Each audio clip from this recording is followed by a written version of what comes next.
Salut à tous, c'est Veltiam et bienvenue pour le 22e épisode de mon let's play sur le jeu Silent Hunter 5 Bataille de l'Atlantique.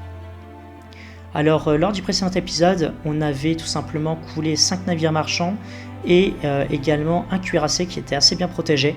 Donc on a réussi à s'enfuir et à s'échapper sans trop de problèmes. Et du coup, une fois qu'on a coulé effectivement le dernier navire marchand de la mission, eh bien la mission s'est totalement terminée, puis on a eu des médailles, etc. Franchement, c'était impeccable. Donc on a fini la campagne pan-germanique, et maintenant on va passer sur la campagne de 1940, Jours heureux.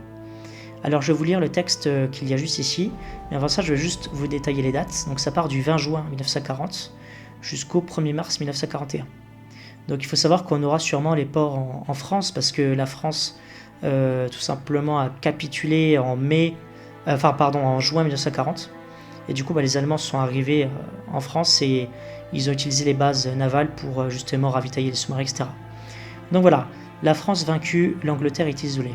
À présent, nos U-boats desservent directement l'Atlantique. Les bases françaises nous rapprochent du 45 000 des couloirs de ravitaillement indispensables à l'Angleterre. Le redéploiement de nos sous-marins nous permet d'élargir leur zone d'opération au-delà des capacités d'escorte de la Navy et d'allonger leurs patrouilles. Nous entrons dans une nouvelle phase de la guerre navale. Impeccable, donc les jours heureux. Donc voilà, on va commencer la seconde campagne, la nouvelle campagne, c'est parti. Alors nous voilà au bunker. Donc là ce qu'on va faire, c'est qu'on va tout simplement aller voir le chef ingénieur, on va dire, et puis on va regarder un peu s'il y a des améliorations dans le coin. Alors au niveau du kiosque, on a déjà tout de bon. Au niveau des canons anti-aériens, c'est pareil. Pour ce qui est des torpilles, on va garder celle à gaz vapeur tout simplement.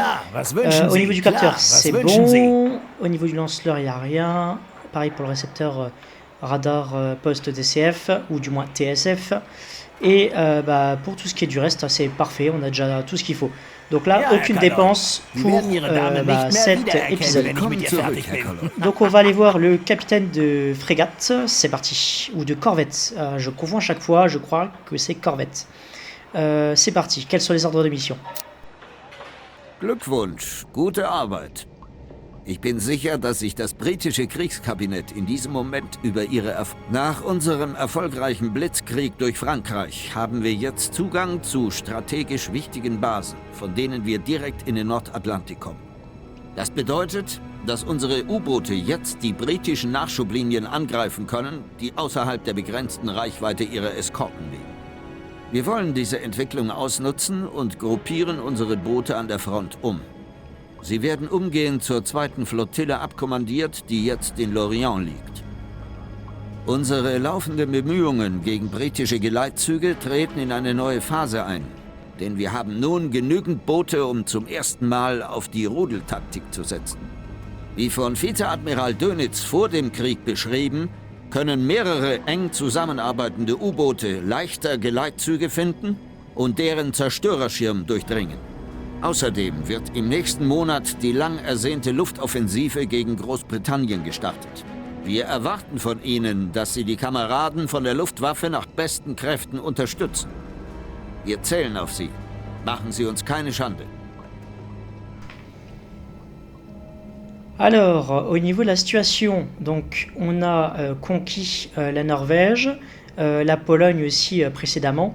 Et là, on attaque tout simplement la France. Donc la Belgique a déjà été annexée, on va dire. Enfin, pas annexée, mais envahie, si on peut dire ça comme ça. Et du coup, les troupes sont en France. Donc c'est en cours.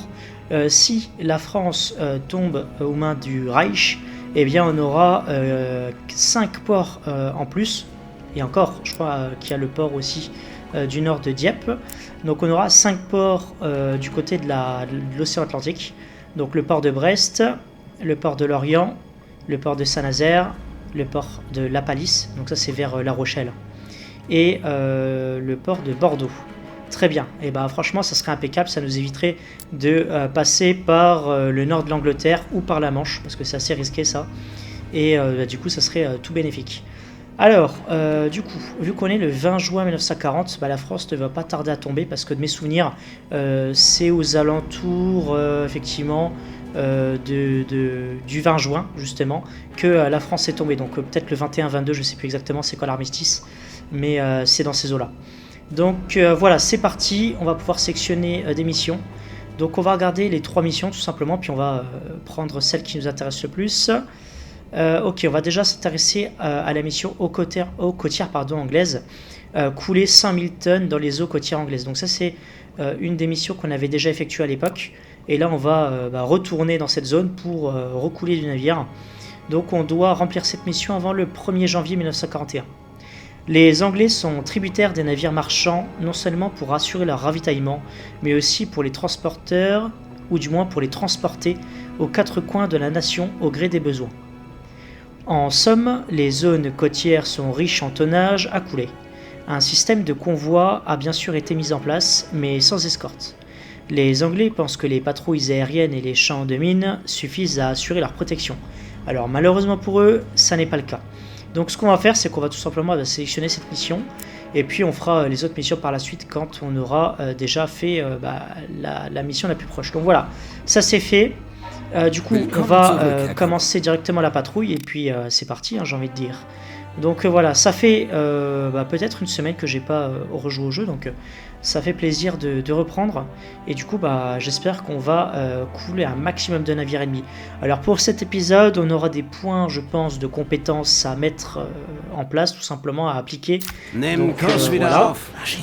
Alors là, on est au port de Wilhelmshaven, je crois. Vers Bremen. Ouais, c'est ça, on est au port de Wilhelmshaven. Du coup, on va mettre les moteurs en avalante. Et puis, c'est parti, on va pouvoir avancer tout doucement, j'ai envie de dire. Quadriller la zone indiquée. Ok, superbe. Puis en plus, on prend de l'expérience au fur et à mesure du let's play, donc ça, c'est plutôt bien. Plutôt une bonne nouvelle, j'ai envie de dire. Donc voilà, on va tout simplement sortir du port dans un premier temps. Et puis après, on verra pour la zone où il y a tous les navires, en fait. Voilà. Combien a-t-on de points d'expérience à appliquer, là? Du moins des points de promotion. On en a 10. Bon, c'est plutôt bien, ça. On va se régaler. Ça fait plaisir de reprendre une nouvelle campagne. Donc on va accélérer un petit peu le temps quand même, parce que voilà, on va pas passer 10 000 ans dans le port. Allez, je vous laisse juste regarder un peu les différents navires. En tout cas, ils sont super beaux les navires avec les camouflages comme ça.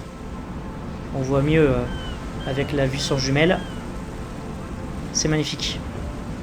Et puis avec nos 2 canons qui ont chacun 2 canons tout simplement. Ça fait 4 canons au total. C'est plutôt pas mal. Voilà. Bon allez, c'est parti. On va accélérer un peu le temps. Eskorte in Sicht in Peilung 3, 2, 6. Ok, on va préparer la trajectoire comme on a l'habitude de le faire. Alors, au fur et à mesure de la campagne, on va prendre de plus en plus d'expérience, comme je l'ai dit. Pareil pour ce qui est tout simplement des compétences de l'équipage. Ça y est, j'ai fait la trajectoire. Donc on va accélérer un petit peu le temps. Je vais rester sur le kiosque, on sait jamais. C'est parti.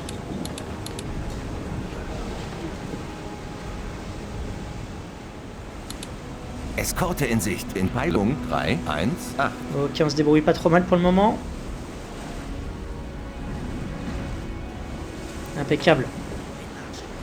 On va pouvoir accélérer le temps en fait, hein, tout simplement, j'ai envie de dire. Voilà, on a mis le temps à 1024. Voilà. Et puis une fois qu'on sera au milieu du chemin, on pourra justement discuter un peu avec l'équipage et puis améliorer leurs compétences, hein, tout simplement. Donc là, il est bientôt 6 h du matin. Et voilà. Allez, c'est parti. Navire repéré, gisement 182. Longue portée. Ah oui, c'est longue portée du coup. D'ailleurs, est-ce que c'est pas le navire indiqué sur la carte là? Bon, en tout cas. Oula, on voit vraiment rien. Par contre, j'aurais peur de faire une collision. Ce qu'on va faire, c'est qu'on va tout simplement plonger. C'est parti. Immersion périscopique. On va aller dans la zone centrale d'opération. Alors je sais plus si je vous l'ai dit, mais cette zone là justement est la zone principale du sous-marin, et c'est là par exemple où il y a les contrôles pour la plongée, pour le gouvernail et tout le reste quoi. Pareil, hein, là de ce côté, il y a le cartographe qui s'occupe de préparer justement la trajectoire pour le sous-marin. Voilà. Ça y est.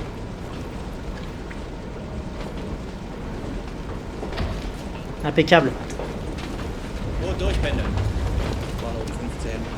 Voilà. Ah d'ailleurs, je vous ai pas montré le sous-marin en train de plonger, mais bon, c'est pas grave. Je pense que vous l'avez déjà assez vu.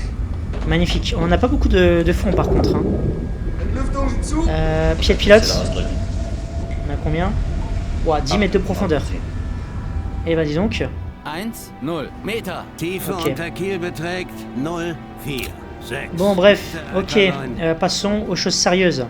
On va discuter par exemple déjà avec l'officier de quart. Ja, bitte? Pourquoi ce sourire en coin?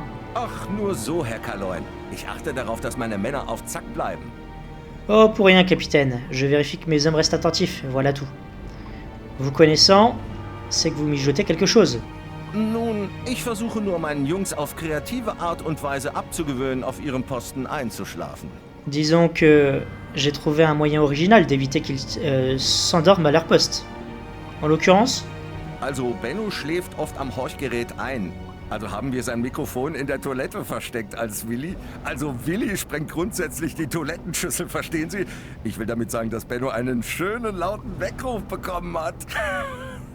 Beno piquait Roupillon sur Roupillon devant l'hydrophone. Du coup, on a branché son micro sur les toilettes quand Willy... Enfin, je vous épargne les détails. Disons que Beno a été réveillé en sursaut. Ah ah. Eh ben, Ja, bitte? il rigole bien dans le sous-marin. Ok, super. J'aime bien justement ces discussions là. Ça change en plus. On en a de nouvelles à chaque fois. Et du coup, c'est agréable. Ça donne un peu de dynamisme à la campagne. D'ailleurs, je vais parler un peu à Beno. Ja, bitte, Herr Kaloin? Vous trouvez vos marques à bord? Es läuft langsam etwas besser. Es ist einfacher geworden, kleine Maschinen zu orten. J'ai gagné en précision. Je détecte plus vite les petits moteurs. Rien d'autre à ajouter. Ja, bitte, Herr Kaloin? Voilà, c'est ce que je vous disais, l'équipage est de plus en plus efficace, donc franchement, c'est que bénéfique, quoi.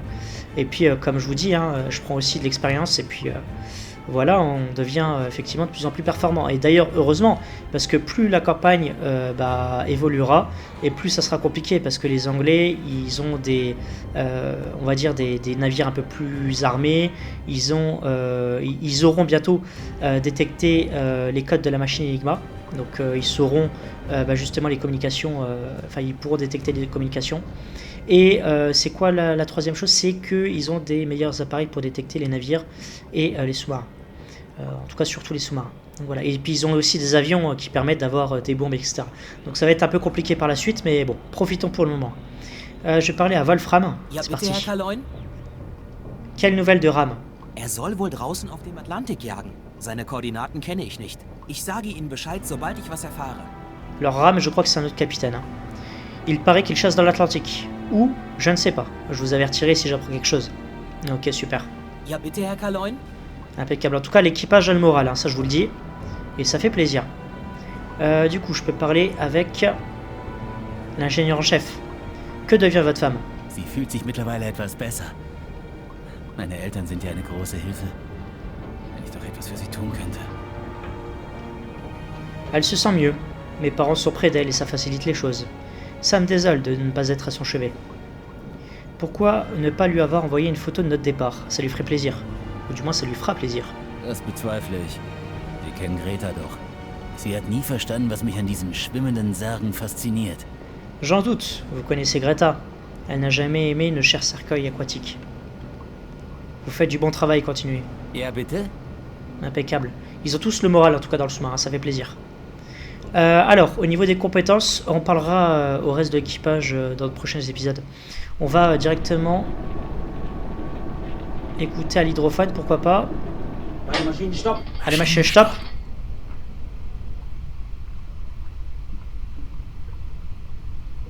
On sait jamais. On peut tomber sur un navire sur le chemin.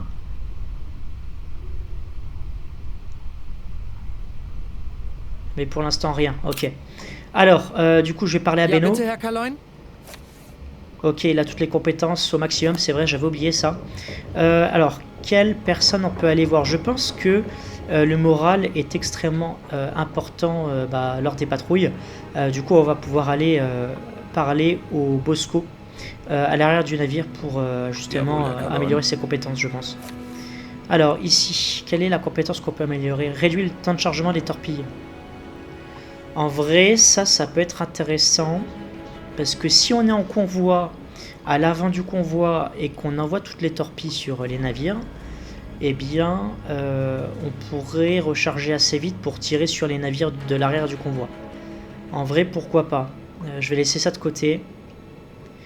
Il y a une autre compétence, du moins capacité, surcharge torpille. Les moteurs des torpilles à vapeur comme électriques peuvent être surchargés de façon à en augmenter la portée aux dépens de la précision. Ça j'aime moins bien parce qu'on perd la précision.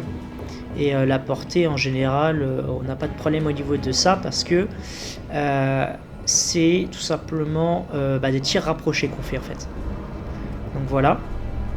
Officier en second. Ah oui, lui il a tout à fond déjà. Le navigateur peut-être. Alors. Véritable encyclopédie vivante, l'ingénieur en chef peut améliorer la profondeur maximale que son navire peut supporter. Ça pourrait être intéressant par la suite quand la guerre se durcira. Eh bien, on devra plonger de plus en plus profond pour éviter les grenadages. On a une autre capacité, science de la plongée. L'ingénieur en chef peut assurer une maintenance optimale du sous-marin, d'où des plongées et des manœuvres en surface plus rapides. Ok, alors par contre, on va juste aller voir à l'arrière du sous-marin, peut-être le chef mécanicien.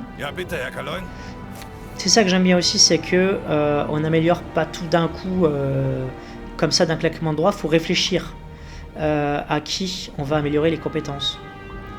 Les accumulateurs se rechargent plus rapidement en surface, alors ça peut être intéressant par contre. Parce que quand on fait des attaques dans les ports ou autres, eh bien, on a toujours besoin d'avoir un maximum d'accumulateurs. Donc c'est-à-dire que si on fait une surface rapide, il faut que ça recharge un maximum les moteurs diesel. Ok, donc ça c'est à fond, c'est pas mal. 1, 2, 3, 4, 5. Ok, il nous reste 6 points de promotion. L'autre point c'est quoi? L'autre capacité? Sourdine moteur. La signature sonore du moteur est réduite par une maintenance permanente. Ça pourrait être intéressant par la suite.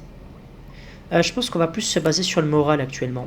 Et d'ailleurs, la personne à la fin, là, à la poupe, à l'arrière du navire, est-ce qu'on a amélioré toutes ses compétences? Ouais, c'est ça. Ok, on va juste aller voir aussi le cuisinier, pourquoi pas. Parce que le cuisinier peut donner du moral à l'équipage avec ses recettes. Alors, capacité passive. Augmente la valeur de morale maximale. Alors ça, c'est intéressant. Là, on a 4 barres de morale. Möchten Sie mal den Eintopf probieren, Herr Kaloin? Donc là, ok, 1, 2, on va regarder ça. Morale 5 sur 6. Très bien. Et pour lui, par exemple, pour le Bosco, 6. Ok, très bien. Bah, ce qu'on va faire, c'est qu'on va augmenter cette compétence-là, parce que du coup, ça va passer de 6 à peut-être 12, je ne sais pas.